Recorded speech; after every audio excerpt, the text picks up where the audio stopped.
Puji Tuhan, shalom semuanya. Ya, suara saya jelas ya. Malam hari ini, saya ingin mengajak kita membuka dari kitab 1 Samuel, pasal yang ke-27.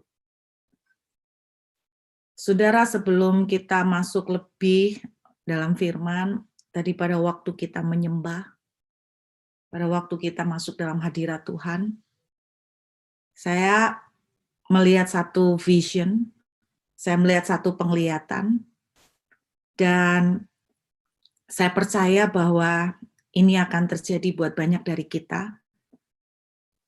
Pada waktu nyembah saya melihat seperti banyak dari saudara dan saya seperti digandeng tangan, kemudian menyeberang, seperti kisah menyeberang Sungai Yordan.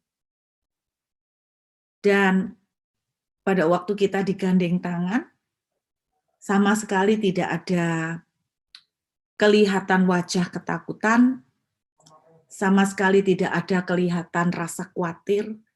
Dan pada waktu kita menyeberang Sungai Yordan, kemudian setelah itu yang saya lihat adalah tanah yang sangat bagus, yang sangat indah.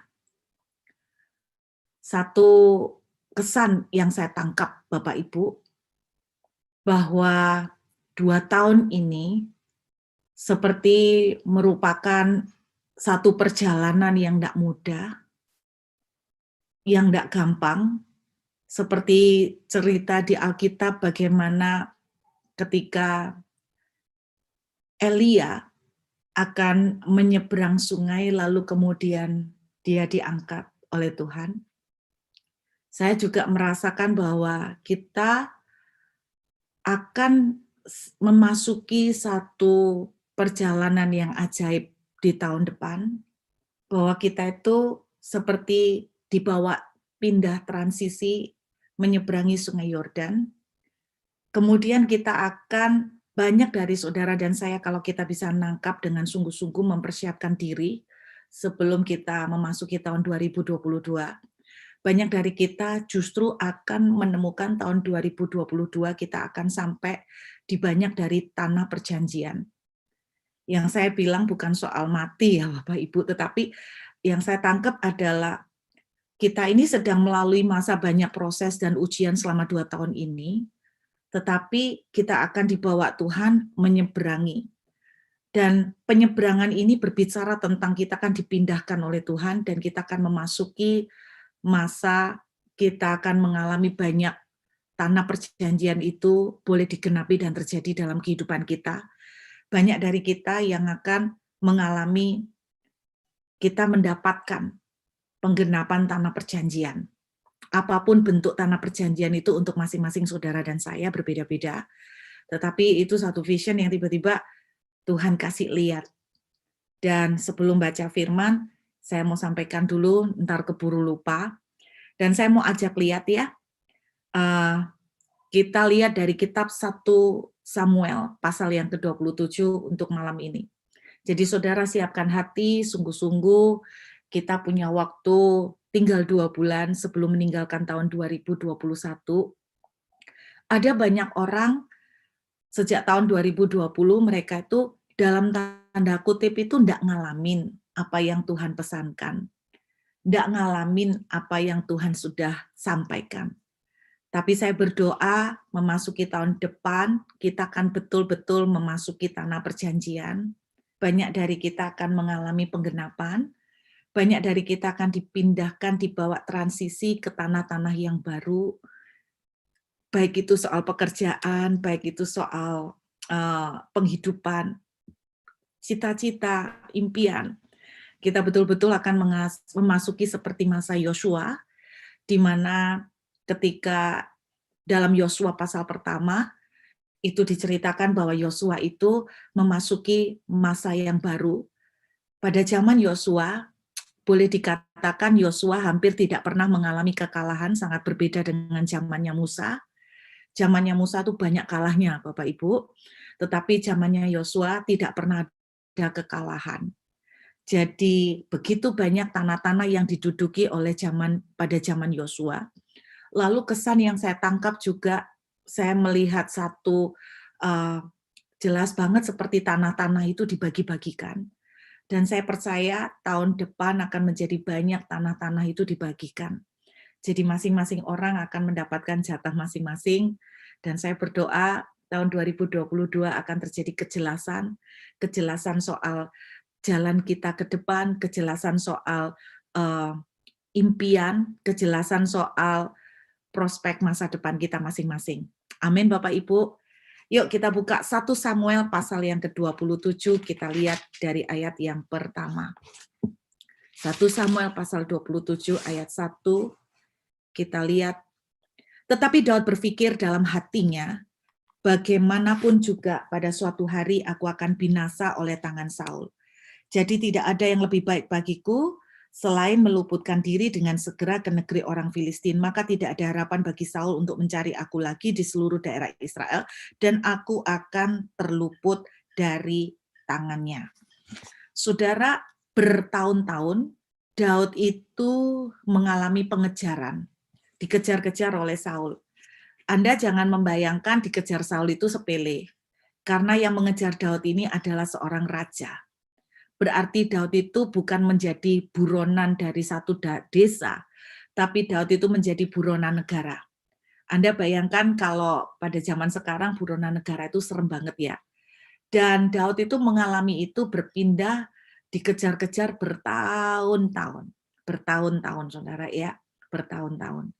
Dan saya berdoa kita akan belajar dari ada 3 kisah yang kita akan belajar, supaya jangan sampai apa yang Tuhan sudah janjikan dengan tanah perjanjian, untuk kita masing-masing, janji Tuhan buat kita masing-masing, boleh kita mengalami penggenapan di tengah segala keadaan apapun yang tidak mungkin. Tetapi kita justru akan mengalami penggenapan di tahun depan. Amin Bapak Ibu. Jadi Daud itu ceritanya lari. Anda bayangkan ya, Daud itu ceritanya lari, kemudian sekian lama dia lari, sekian tahun ya.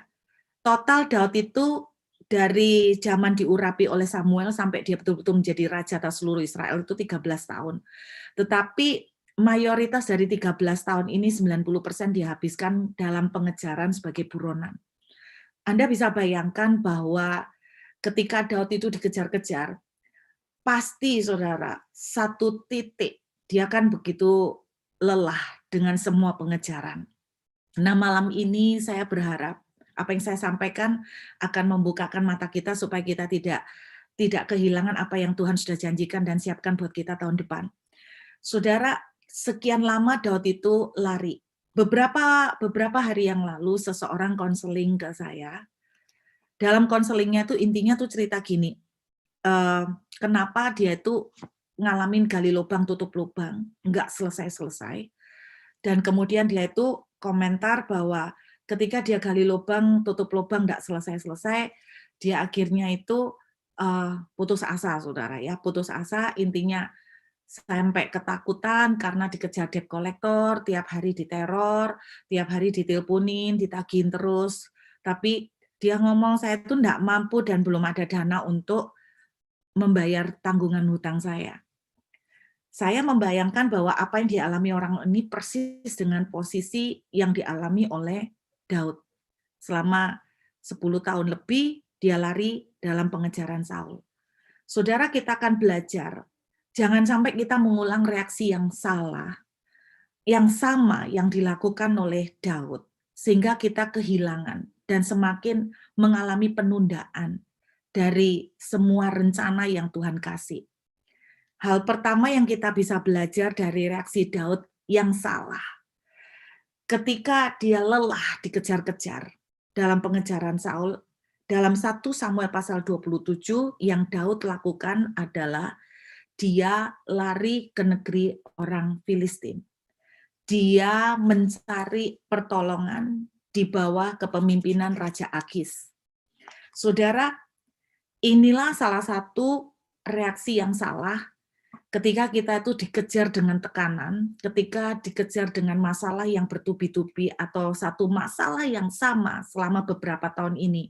Mungkin ada di antara saudara sedang menghadapi masalah finansial yang sama dan belum menang-menang. Kenapa kita itu tidak menang-menang? Karena kita itu salah bereaksi sehingga kita itu tidak selesai-selesai. Dan saya berdoa kita malam ini bisa belajar. Reaksi yang dilakukan oleh Daud sehingga itu makin memperlama. Dari pengejaran-pengejaran itu makin lama. Saudara, salah satu reaksi yang salah adalah Daud mencari shortcut atau potong kompas. Dia berpikir bahwa aku akan sembunyi di tengah-tengah orang Filistin. Dengan demikian, Saul itu tidak akan ngejar aku lagi. Saul memang terbukti efektif. Idenya Daud ini sangat berhasil dan terbukti ketika dia gabung dengan orang Filistin. Di tengah-tengah orang Filistin, saudara, dia betul-betul tidak pernah dikejar oleh Saul lagi. Tetapi Anda harus ketahui, dia tidak dikejar oleh Saul cuman selama berapa lama? Kita lihat yuk ayat 7. 1 Samuel 27 ayat 7. Dan lamanya Daud tinggal di daerah orang Filistin adalah 1 tahun 4 bulan. Jadi dia itu memang tidak dikejar oleh Saul, tapi tidak dikejarnya itu loh, cuman 1 tahun 4 bulan. Saudara, semua yang namanya potong kompas, cari jalan paling cepat, paling gampang, itu memang membuat kita lega, tapi sebentar saja. Nggak langgeng, nggak panjang, cuman 1 tahun 4 bulan. Tetapi Anda tahu apa yang terjadi selama 1 tahun 4 bulan ini? Daud itu justru mengalami banyak penurunan.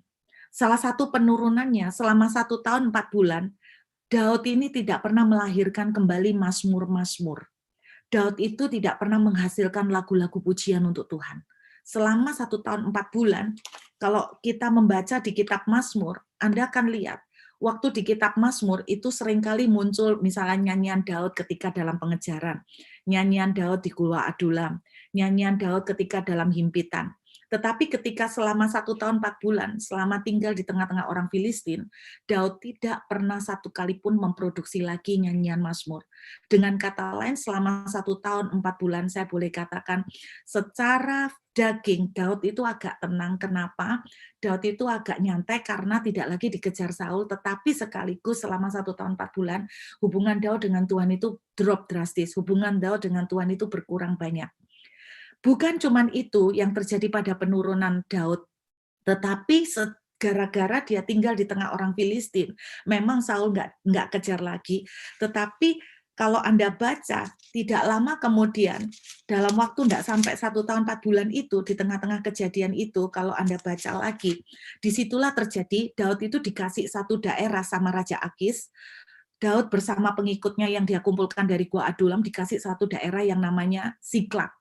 Nah, saudara tahu mengenai kisah Siklag, bagaimana Siklag itu dibakar, ya di dalam kitab 1 Samuel pasal 30, Anda lihat orang Amalek kemudian datang, dan ketika Daud dengan pengikutnya itu pergi bersama dengan Raja Akis, saudara bisa baca bahwa Siklag itu dibakar, Daud istri-istri mereka bersama dengan anak-anak mereka ditawan, harta mereka dibakar habis. Intinya satu sisi, potong kompas itu kelihatannya ngelegain untuk cuman waktu yang pendek. Tetapi yang terjadi pada Daud adalah sesuatu yang cukup mengerikan, yaitu daerahnya dibakar habis, seluruh keluarganya ditawan oleh orang Amalek. Memang pada akhirnya, Daud itu ketika nangis ke Tuhan, memang pada akhirnya Tuhan memberikan penyelamatan. Tetapi selama 1 tahun 4 bulan, itulah yang terjadi. Secara daging, Daud selamat dari Saul. Tetapi secara roh, Daud mengalami penurunan drastis dari Tuhan, tidak pernah ada mazmur lagi, dan kemudian akibat yang lain adalah terjadinya peristiwa Siklag yang terbakar. Dengan kata lain, saudara, ketika kita itu punya masalah yang tidak menang-menang, Bapak Ibu dengar, kekristenan, satu bagian perjalanan kekristenan yang paling sulit adalah masa menanti.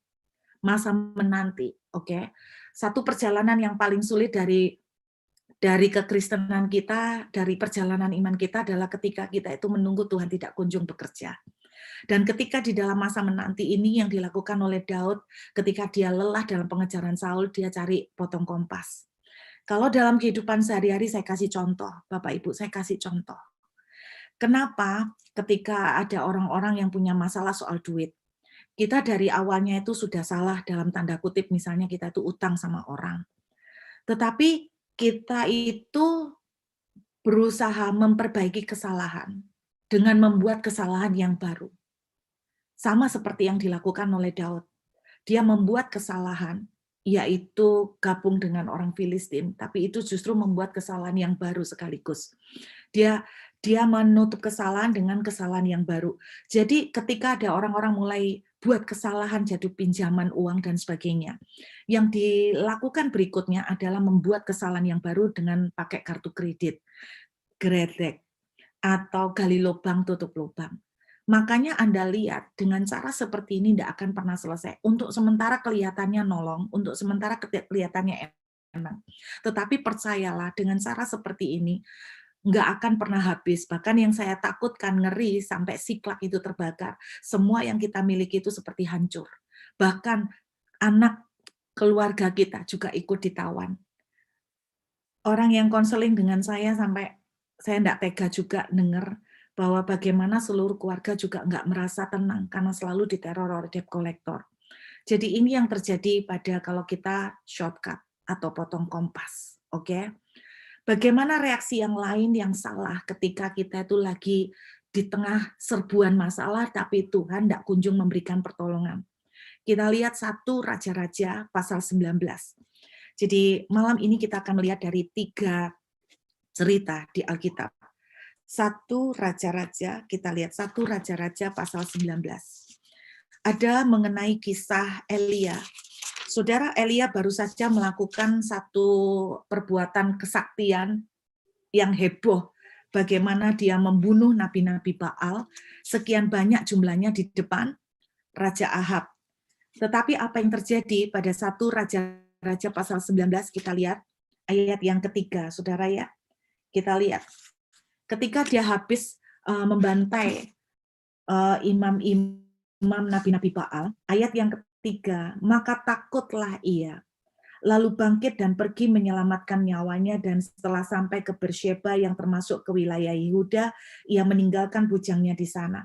Tetapi dia sendiri masuk ke padang gurun sehari perjalanan jauhnya, lalu duduk di bawah sebuah pohon arar. Kemudian ia ingin mati, katanya, cukuplah itu sekarang ya Tuhan, ambillah nyawaku, sebab aku ini tidak lebih baik daripada nenek moyangku. Saudara, salah satu yang kita amati yang sering terjadi di dalam ketika kita itu masa menanti pertolongan Tuhan adalah sebuah kelelahan yang amat sangat yang bisa menyerang kita. Nah, orang yang sangat lelah, ujung-ujungnya akan seperti ngalamin kayak Elia, yaitu putus asa, sampai akhirnya Elia itu punya pikiran, lebih baik aku mati aja. Jadi yang saya khawatirkan adalah ketika kita sedang di dalam masa menunggu pertolongan Tuhan, Elia itu dikejar oleh Raja Ahab bersama dengan Isabel, saudara. Sama seperti Daud dikejar oleh Saul.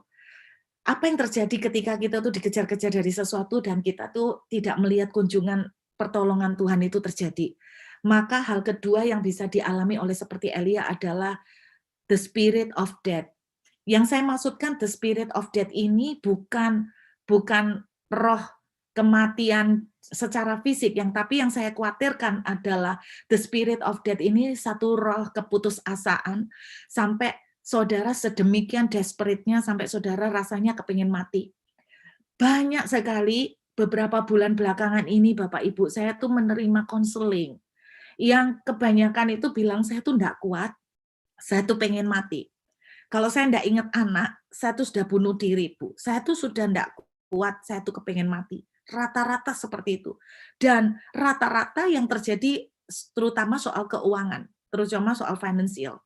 Saya mau katakan sama Bapak Ibu, dengarkan baik-baik. Ciri-ciri dari orang yang terus-menerus dikejar habis-habisan, seperti Daud dikejar oleh Saul, dan Elia dikejar oleh Isabel, adalah salah satunya adalah the spirit of death, yaitu roh kematian, keputusasaan yang membuat seseorang itu sampai benar-benar kepingin mati.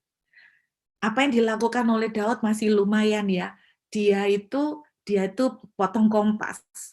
Tetapi detik ketika potong kompas itu tidak menyelesaikan, kalau saudara membaca kisah tentang Siklak yang terbakar, betapa seluruh pria-pria pada waktu itu sampai kepingin mati rasanya. Kenapa? Karena istri dan anak-anak mereka ditawan.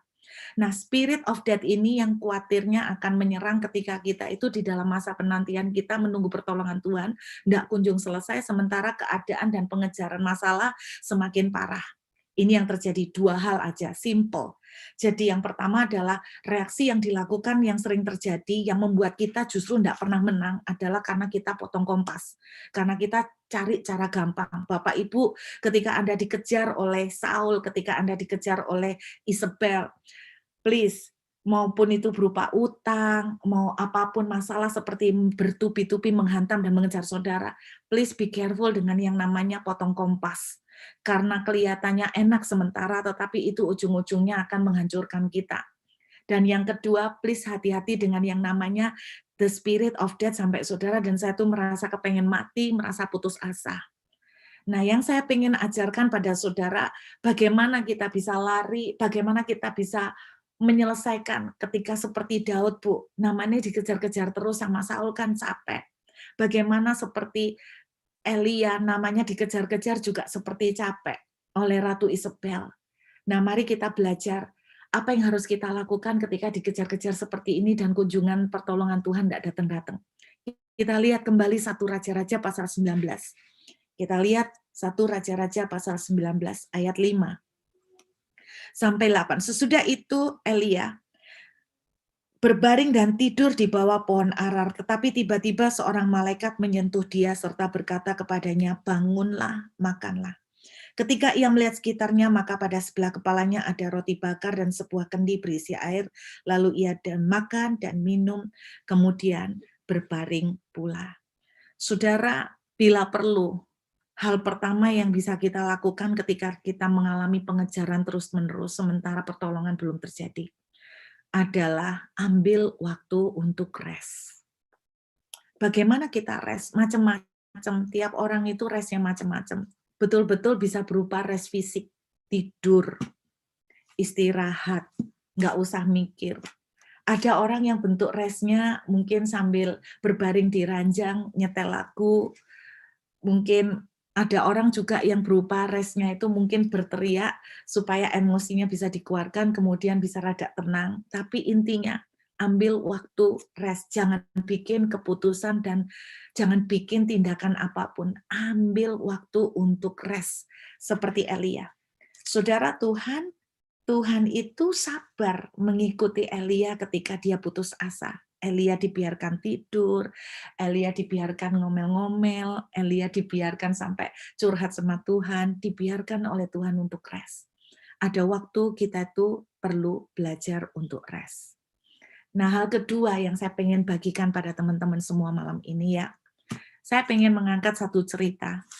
Saya kagum banget dengan cerita ini, kelihatan cerita ini simple, tapi memberikan sebuah hikmat bagaimana kita itu bisa keluar dari sebuah pengejaran. 2 Raja-Raja, yuk kita lihat 2 Raja-Raja pasal 6. Kita lihat dari 2 Raja-Raja pasal 6, ayat yang ke-6. Saudara, saya ajak lihat ya dari ayat pertama supaya ngerti konteks ceritanya nih. Pada waktu saya membaca ayat ini, Tuhan memberikan saya satu pemahaman bagaimana sih kita itu way out dalam mengatasi sebuah masalah. Pada suatu hari, berkatalah rombongan Nabi kepada Elisa, "Cobalah lihat tempat tinggal kami di dekatmu ini adalah terlalu sesak bagi kami. Baiklah kami pergi ke sungai Yordan dan masing-masing mengambil satu balok di sana supaya kami membuat tempat tinggal untuk kami." Jawab Elisa, "Pergilah." Lalu berkatalah seorang, "Silakan ikutlah dengan hamba-hambamu ini." Jawabnya, "Baik, aku akan ikut." Maka ikutlah ia dengan mereka. Setelah mereka sampai di sungai Yordan, mereka pun menebang pohon. Dan terjadilah ketika seorang sedang menumbangkan sebatang pohon, jatuhlah mata kapaknya ke dalam air. Lalu berteriaklah ia, "Wahai Tuanku, itu barang pinjaman." Tetapi berkatalah abdi Allah, kemana jatuhnya? Lalu orang itu menunjukkan tempat itu kepadanya, kemudian Elisa memotong sepotong kayu, lalu dilemparkannya ke sana, maka timbullah mata kapak itu dibuatnya. Lalu katanya, ambillah orang itu mengulurkannya dan mengulurkan tangannya dan mengambilnya. Saudara, ini cerita simpel. Jadi ada rombongan orang-orang yang sedang membangun tempat tinggal. Lalu diceritakan ada orang yang lagi menebang pohon, ternyata mata kapaknya jatuh, masalahnya itu pinjaman. Saudara, mata kapak itu biasanya memang pada zaman dulu ya, mata kapak itu diikatkan dengan gagangnya, itu dengan menggunakan tali atau rotan, dan beberapa kali bisa terjadi insiden mata kapak itu copot. Masalahnya kalau copot di tanah nggak masalah. Nah, Alkitab menuliskan mata kapak ini jatuh ke air. Nah, namanya mata kapak dari besi pasti berat dong. Jatuh ke air dan air sungai Yordan itu cukup dalam. Sehingga orang ini teriak, dia panik, dia kalap. Kenapa? Karena mata kapak ini pinjaman. Mata kapak ini alat untuk kerja. Bayangkan pinjaman, saudara. Kalau barang sendiri nggak apa-apa, tapi kalau pinjaman itu lain ceritanya. Pinjaman. Perhatikan cara Tuhan bisa mengajarkan kepada kita bagaimana kita itu way out untuk sebuah masalah yang panjang. Saudara, kalau yang namanya pinjaman, ini masalahnya bisa jadi panjang, saudara ya. Kemudian Elisa nanya gini, perhatikan di ayat yang ke-6, kalimat pertama, kalimat A. Elisa tanya gini, kemana jatuhnya? Di mana jatuhnya? Bapak Ibu, waktu saya baca ayat ini, Tuhan mengajarkan satu pemahaman begini.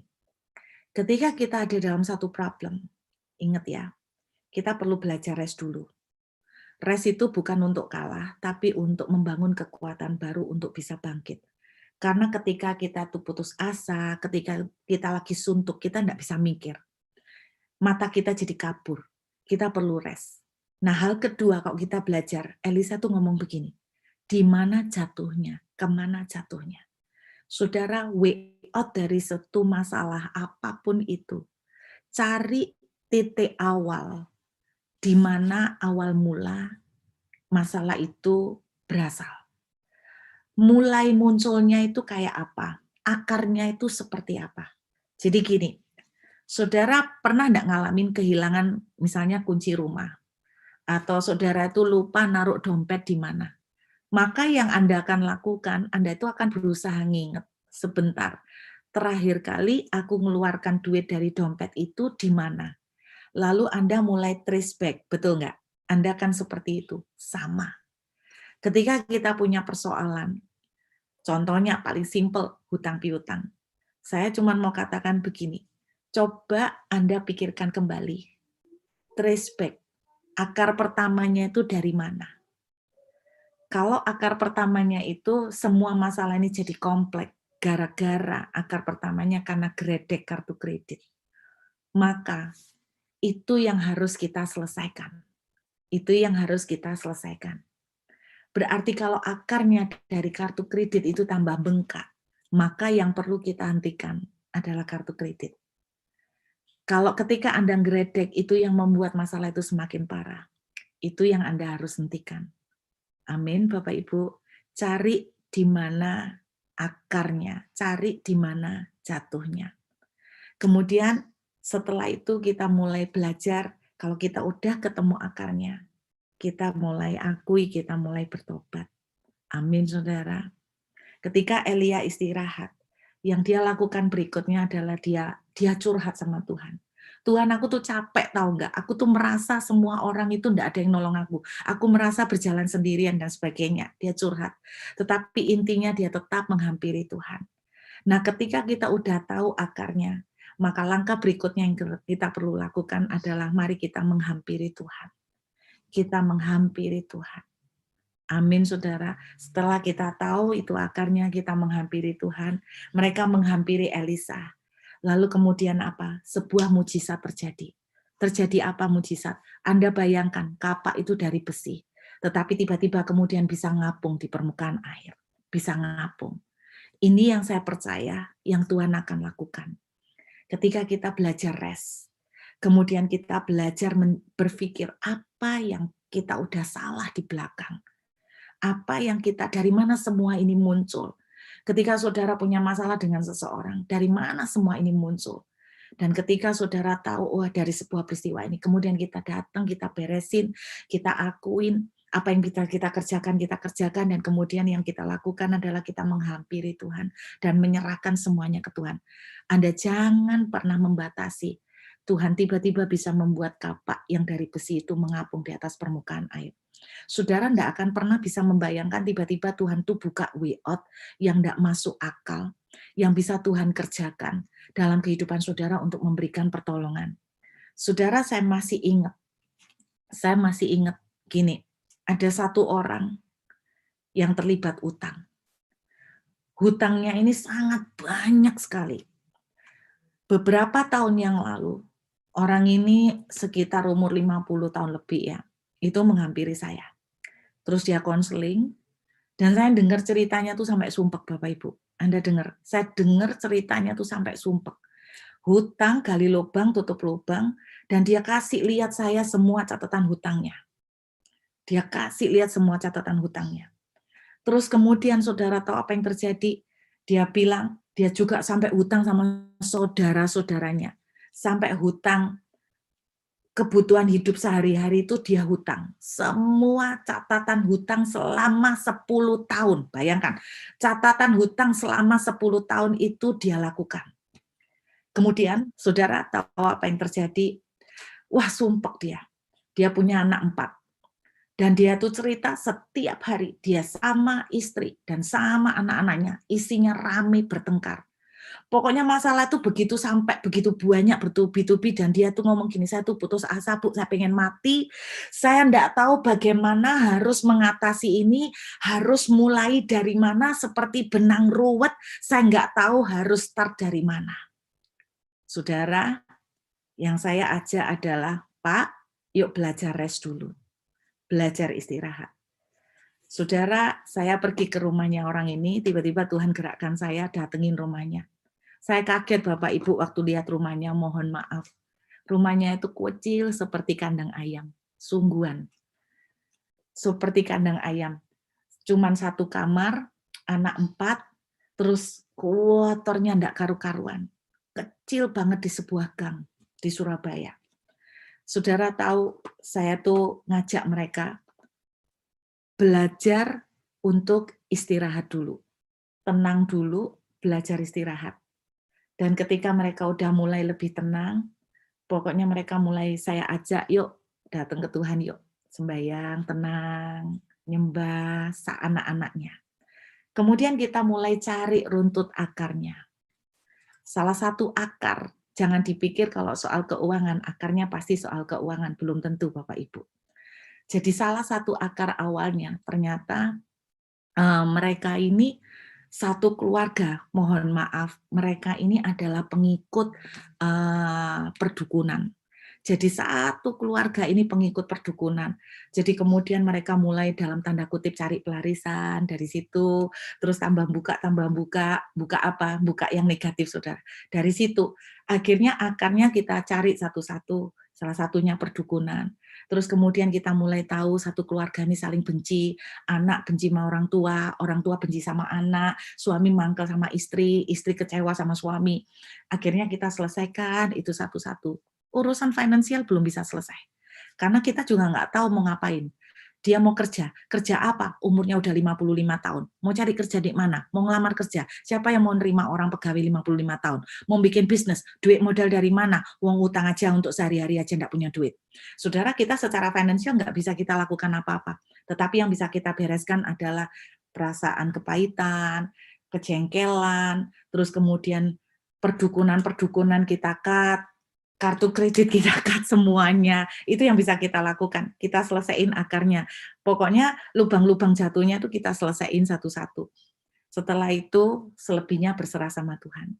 Saya cuma ajak mereka, yuk sering nyembah sama Tuhan, ngucap syukur, menghampiri Tuhan. Saya enggak pernah menyangka di luar dugaan, 2 bulan kemudian sesuatu terjadi Bapak Ibu. Tiba-tiba orang ini satu kali tergerak banget naik bis, menuju ke satu daerah, dan ketika dia sampai di daerah itu ada satu pabrik bekas dari pabrik gula. Jadi pabrik ini adalah bekas dari pabrik gula, tiba-tiba dia itu tergerak entah gimana, turun di depan pabrik gula, terus kemudian dia itu iseng-iseng pabrik gula itu dia masukin sudah terbengkalai, Saudara. Pabrik gula ini sudah mangkrak. Rupanya enggak tahu gimana, yang punya tuh juga gimana enggak ngerti, pagernya juga sudah hancur, pokoknya dia itu iseng-iseng nganggur, ya kayak orang pemulung lah Saudara, mungkin ngeliat-ngeliat apa yang bisa dikerjain, barangkali dia bisa mungut apa gitu kan, namanya juga orang udah lagi nggak punya ide. Dan singkat cerita, dia nemukan di pabrik gula ini, karena dulunya pabrik gula itu ternyata ada besi-besi tua yang terbengkalai di dalam pabrik gula ini. Dan pada waktu dia usut-usut, dia cari tahu gimana dia bisa menemukan istilahnya akses untuk ngontak yang berhubungan dengan pabrik gula. Akhirnya tuh dalam waktu cepat dia bisa menemukan. Dan saudara yang nggak masuk akal ketika dia itu nanya sama yang punya pabrik gula ini, intinya dia tuh nanya, kalau misalnya besi-besi tua itu yang udah nggak kepake itu dia beli, kira-kira dijual harga berapa? Yang amazing yang punya pabrik gula ini, ternyata dia bilang, "Ambil aja, kita nggak pakai, itu udah bertahun-tahun. Kalau kamu mau jual, ya udah jualan. Kita udah nggak terlalu ngurusin itu, kita udah nggak punya waktu untuk ngurusin itu." Saudara percaya atau tidak, dari jual barang besi tua yang ada di pabrik gula itu, nggak masuk akal. Saya waktu dengar ceritanya, kok bisa ya ada model kayak gini? Kok bisa ya ada cerita kayak gini? Semua besi-besi tua yang ada di pabrik gula itu dia jual, dan dia dikasih begitu saja sama yang punya, dijual. Yang amazing Bapak Ibu, setelah dia dijual, gila banget. 1 bulan setelah dia berhasil menjual semuanya, Bapak Ibu dia datang ke rumah saya. Bapak Ibu dia datang ke rumah saya, tahu apa? Saya juga kaget, dia datang ke rumah saya bawa Mercy. Dia naik mobil Mercy. Bapak Ibu dia naik mobil Mercy, dan waktu dia naik mobil Mercy, saya ini tanya gini, "Pak, itu mobil siapa?" "Itu mobil saya, Bu." "Terima kasih, Bu Ruth, kami sudah dibantu sampai Tuhan itu bikin keajaiban seperti ini. Terima kasih. Kami ini udah dibimbing sampai Tuhan itu buat mujizat." Bapak Ibu, dari sebuah rumah di gang kecil, dalam waktu 1 bulan dia membeli rumah di daerah perumahan Surabaya Timur yang elit. Saya tuh sampai tanya gini, "Pak, sorry ya, saya ini kepengen tahu, penasaran. Dalam waktu cuma 1 bulan gitu tok, Bapak kok bisa dapat segini cepatnya dan dapat banyak kayak gini?" Dan dia tuh bilang dari hasil penjualan besi-besi tua itu dia dapat sekian besar nominal. Saya tuh sampai geleng-geleng kepala. Saya ikut sukacita Bapak Ibu, saya ikut seneng. Dari sini loh saya tahu, tidak ada yang membatasi Tuhan untuk melakukan keajaiban. Tuhan itu kalau mau mengubah nasibnya orang dalam sekejap itu bisa. Bapak Ibu bayangkan, dia bilang begini, dalam waktu 1 bulan Bu, bukan saja saya itu bisa membeli rumah, bukan saya saja bisa membeli mobil, tetapi yang luar biasa seluruh utang 10 tahun saya bisa lunasin semuanya. Apa enggak geleng-geleng Bapak Ibu? Kalau dengar ceritanya tuh dalam bahasa Inggrisnya tuh bilang gini, "Too good to be true," terlalu bagus untuk dipercaya Bapak Ibu. Bagaimana orang susah cari kerjaan, dia dapat gitu aja dengan gampang. Bapak Ibu kan tahu kalau di Indonesia kita nemukan besi-besi tua kan, saudara, itu bukan barang yang nggak bisa dijual sebetulnya kan. Banyak yang gampang banget bisa dijual kan gitu toh. Tetapi yang aneh, ada besi-besi tua yang mangkrak di pabrik gula yang terkapar seperti ini, yang apa ya, istilahnya terlantar seperti ini, enggak tahu nasibnya, tiba-tiba dia bisa berhasil menemukan owner-nya, kemudian dengan begitu gampangnya besi tua itu sebetulnya bisa dijual, tapi owner-nya bilang, "Kita udah nggak terlalu ngurusin itu." Ternyata ketika dijual, karena bekas pabrik gula, Saudara, itu ada bekasnya rel, saya nggak tahu rel untuk kayaknya untuk kayak ngangkut apa ya, kayak kayak kereta kecil untuk apa di pabrik gula, dan nggak ngerti gimana, itu banyak sekali jumlahnya. Nah, saya tuh nggak bisa bayangkan kok bisa buat beli rumah, buat beli mobil, dan buat bayar utang. Tapi dari situ tuh saya kagum, Tuhan itu sanggup melakukan apapun. Mata kapak itu dari besi, bagaimana hukum alamnya kok bisa terapung di air. Nggak ada yang mustahil buat Tuhan. Kita tuh kalau mau ngikutin jalannya Tuhan, pasti ada jalan. Kenapa kita itu muter-muter, kenapa serangan masalah yang bertubi-tubi itu enggak selesai-selesai? Karena kita itu melakukan seperti Daud, saudara. Kita ini potong kompas. Kita tuh cari cara gampang menurut otak kita. Kita gredek, kita gali lubang, tutup lubang, karena kita pengen nang cepat. Bahkan mungkin kita invest duit di money game dan sebagainya, karena kita ingin cepat. Tapi kenyataannya bukan cepat, malah kita semakin terpuruk. Seperti dengan Daud, malah semakin akhirnya Siklag terbata, semua hartanya terbakar habis dan sebagainya, saudara, dijarah. Singkat cerita kan gitu. Sama. Atau kita sampai putus asa kayak Elia, sehingga kita tuh kepengen mati. Itu tidak akan menyelesaikan, saudara. Apa yang harus kita lakukan? Bila perlu istirahat. Kalau mau nangis, biar lega, nangislah. Kalau mau menjerit, biar lega, menjeritlah. Intinya, apa yang bisa memberikan saudara istirahat sebentar untuk membangun kembali kekuatan baru. Setelah itu kita telusurin akarnya tuh di mana. Yang bisa kita kerjakan, kita selesaiin satu persatu. Saya bilang sama orang yang punya dikejar banyak utang ini, Pak, ambil waktu untuk tenang, cari Tuhan dulu, ambil waktu untuk tenang. Kemudian yang kedua, hadepin gimana? Ya kalau memang dikejar debt collector, ya hadepin, kan gitu toh. Hadepin saudara. Tetapi urusan Isabel sama, Eli itu yang ngadepin, tapi urusan Isabel Tuhan itu yang melalukan, Tuhan yang melindungi Elia dari pengejaran Isabel sampai akhirnya Ratu Isabel mati. Yang bisa kita lakukan, yang enggak bisa kita lakukan, kita tetap hadepin dan kita berjalan berserah dengan Tuhan. Amin, Bapak Ibu. Dan yang luar biasa ketika saya mendengar kesaksian Bapak ini, saya itu benar-benar sampai iman saya dibangun. Cuman yang ada bagian yang enggak mengenakan, Bapak Ibu, ada bagian yang mencekno. Dulu, pada waktu dia punya banyak utang, dia tuh nangis ke rumah saya, nangis Bapak Ibu. Saya tuh sampai enggak tega. Terus kemudian dia tuh ngomong gini, Bu Ruth, saya tuh janji, pokoknya kalau saya ini dipulihkan Tuhan, Bu. Wes, ndak muluk-muluk, Bu, utang saya selesai. Pokoknya saya itu ndak akan lupa sama Bu Ruth. Apalagi sampai Tuhan itu memulihkan keuangan kami itu, Bu. Bukan tipe orang yang akan melupakan. Pokoknya saya ndak akan lupa, Bu Ruth ndak akan lupa. Betul, dia ndak lupa sama saya. 1 bulan setelah dia menikmatin semuanya, dia datang ke rumah saya. Dia bawa 1 keranjang isi jeruk, isi anggur, pokoknya keranjang buah-buahan. Dalam hati saya tuh mikir gini, aku kok dibesuk koyo orang sakit ya di rumah sakit, dikei persembahan buah-buahan gitu ya. Jadi saya dibawain keranjang buah-buahan, bukan yang gede, Bapak Ibu, jangan dibayang parcel yang gede, parcel yang kecil tuh loh isi buah-buahan, kayak persis kalau Anda Bapak Ibu datang berkunjung nyambangin teman ke rumah sakit, itu loh dibawa ke saya. Tetapi bagian yang menurut orang Surabaya tuh istilahnya bencekno, itu gini. Tiba-tiba waktu datang di rumah saya, itu ada 1 Mercy, dia yang ngendarai. Terus ada 2 mobil lain, mobil jelek. 2 mobil lain.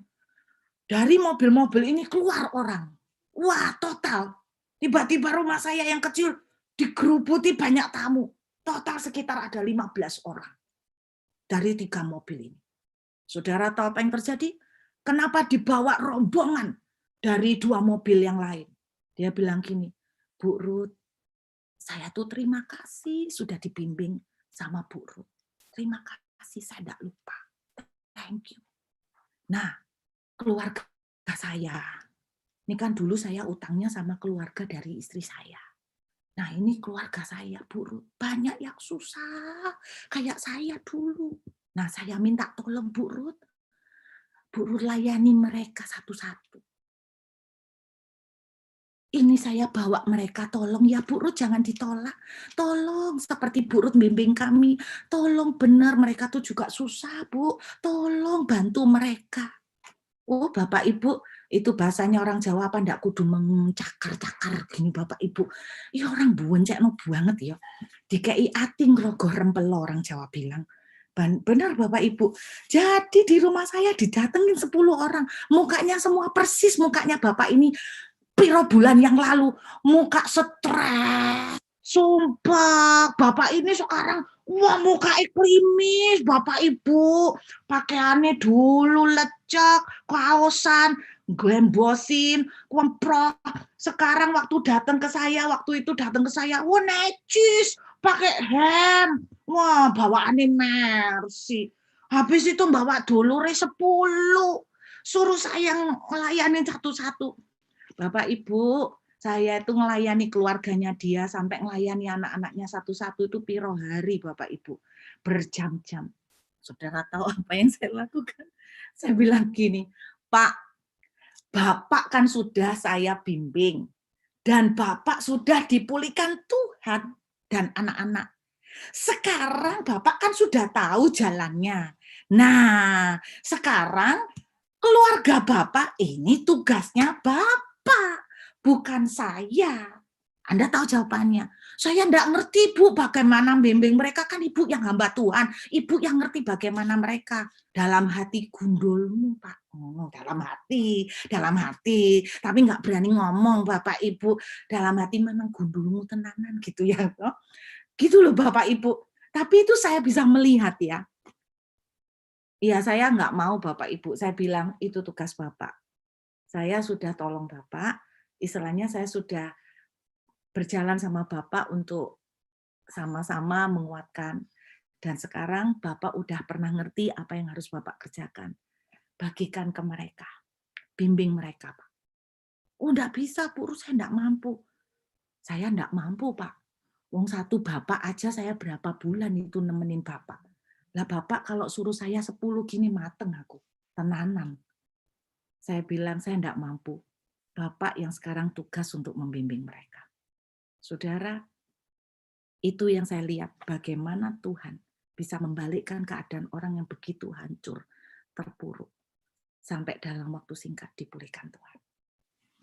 Saya mau akhiri, Bapak Ibu, ingat, sebelum kita meninggalkan tahun 2021, mari, kalau Anda mengalami pengejaran dari satu persoalan, seperti Daud dikejar Saul, seperti Elia dikejar Ratu Isabel, mari belajar dari pengalaman mereka. Kalau Anda ingin ini segera selesai, jangan potong kompas. Hadapin. Jangan potong kompas karena pengen cepat. Dan yang kedua, jangan sampai biarkan roh kematian itu menyerang. Apa yang harus kita lakukan? Kalau memang perlu, ambil waktu untuk rest. Menangislah, tidurlah, mau makan banyak silakan, mau berteriak sebentar, mau nangis silakan istirahat. Lalu mulai pikirkan akarnya di mana. Lalu selesaikan satu persatu benang ruwet itu satu persatu. Beresin.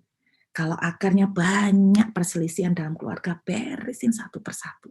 Bagian yang kita tidak mampu, seperti keuangan itu, kita serahkan kepada Tuhan. Dan kemudian apa yang kita kerjakan, kita belajar menghampiri Tuhan. Bagian yang kita tidak bisa kerjakan, Tuhan bisa kerjakan. Amin. Saya baca di chat ini lucu ya. Berarti kita cari pabrik gula yang lain. Haleluya. Mudah-mudahan Bapak Ibu bisa menemukan pabrik gula yang lain dengan owner yang malas untuk jual besi-besi tua. Saya tidak tahu cara apapun Tuhan bisa kerjakan dengan cara yang tidak masuk akal. Jangan potong kompas, jangan putus asa. Jangan biarkan roh maut itu menyerang sampai Anda kepengen mengakhiri. Selalu ada harapan bersama dengan Tuhan. Amin. Selalu ada harapan bersama dengan Tuhan. Berhenti lari dari masalah, hadapin, istirahatlah, cari akarnya, kemudian ayo datang mendekat sama Tuhan seperti Elia. Ketika dia istirahat dengan Tuhan, Tuhan buka jalan, Tuhan lindungi dia dari Ratu Isabel, bahkan Tuhan mengurapi dia dengan double anointing. Setelah itu apa yang dilakukan Elia? Dia mengurapi dan memilih 2 orang. Satunya raja, satunya penggantinya dia, yaitu Elisa. Ada double anointing yang Tuhan akan kerjakan, yang Tuhan bisa lakukan dalam kehidupan kita. Anda jangan putus asa ketika Anda hari ini seperti dikejar bertubi-tubi. Kalau kita bisa bereaksi dengan benar, kita akan menerima double anointing. Jangan potong kompas dan jangan putus asa. Selalu ada jalan. Mujizat ini yang Tuhan taruh dengan kuat. 2022 ada mujizat mata kapak yang mengapung. Artinya di luar sistem, di luar hukum alam, ada mujizat mata kapak yang mengapung. Tidak ada yang mustahil untuk Tuhan. Bagian yang terjadi, mungkin saudara sudah bertahun-tahun terjerat dalam satu persoalan yang tidak selesai-selesai. Dengarkan, ini yang tadi Tuhan katakan. Waktunya akan tiba, kau akan menyeberang sungai Yordan. Kau akan sampai ke tanah baru. Kau akan sampai ke tanah Kanaan. Penyelesaian, penggenapan, kebebasan, kemerdekaan. Amin, saudara. Penggenapan yang sempurna akan terjadi. Tetapi supaya saudara dan saya menang, ingat, jangan biarkan keputusasaan menyerang. Dan jangan potong kompas walaupun engkau tergoda untuk pengen potong kompas. Ambil waktu rest, mendekat dengan Tuhan. Mendekat dengan Tuhan. Saya terlalu percaya mujizat mata kapak mengapung akan terjadi buat kita semua. Amin. Mujizat mata kapak mengapung. Tangkap dengan iman, tahun 2022 kita akan berjalan menyeberangi sungai Yordan. Seperti Yosua pasal 1, di mana setelah itu Yosua menduduki banyak sekali tanah-tanah yang baru. Ada banyak tanah baru